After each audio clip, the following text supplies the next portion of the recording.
Ketika Inggris maju dengan keberanian dan repetisi, negara Jerman justru berpikir sebaliknya. Bagaimana agar kesalahan tidak perlu diulang? Jerman terlambat masuk revolusi industri dibanding Inggris. Mereka tidak memiliki armada laut sehebat Inggris, tidak memiliki koloni sebanyak Inggris, dan tidak memiliki keunggulan dalam perdagangan global. Namun justru karena keterlambatan itulah Jerman punya keuntungan besar.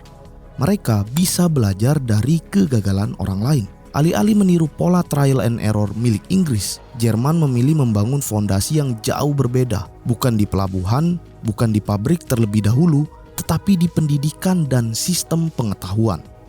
Seluruh universitas Jerman pada abad ke-19 tidak lagi dipisahkan dari dunia produksi.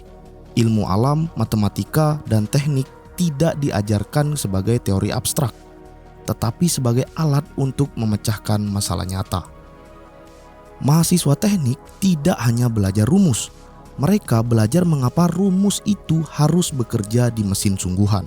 Penelitian tidak hanya berhenti di jurnal, tetapi diarahkan ke tempat yang memang dibutuhkan, seperti di bengkel, pabrik, laboratorium, dan semua industri. Inilah titik baliknya. Jerman tidak menunggu satu penemuan besar muncul secara kebetulan. Mereka membangun sistem yang secara konsisten melahirkan solusi, dan hasilnya sangat terlihat nyata. Dampak dari sistem yang dibangun Jerman terlihat jelas pada abad ke-20. Dalam Perang Dunia Pertama, Jerman memperkenalkan perang industri modern, bukan lagi perang otot, tetapi perang mesin, logistik, dan produksi massal.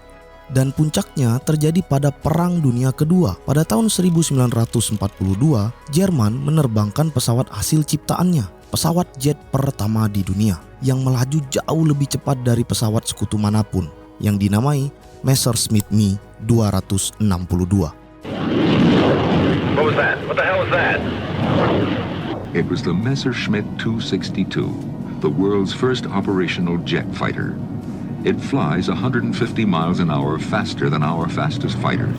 Di tahun yang sama, mereka juga meluncurkan roket balistik V2 pertama dalam sejarah manusia, mesin yang untuk pertama kalinya menembus luar angkasa. Jerman berani berperang karena mereka percaya pada kapasitas teknologinya sendiri, dan dunia untuk pertama kalinya menyadari bahwa kekuatan terbesar sebuah negara bukan lagi jumlah tentaranya, tetapi bagaimana cara ia membangun pengetahuan. Kesadaran inilah yang kelak akan menghantui negara lain, terutama Amerika Serikat, dan dunia memasuki era baru, era di mana persaingan teknologi secara global.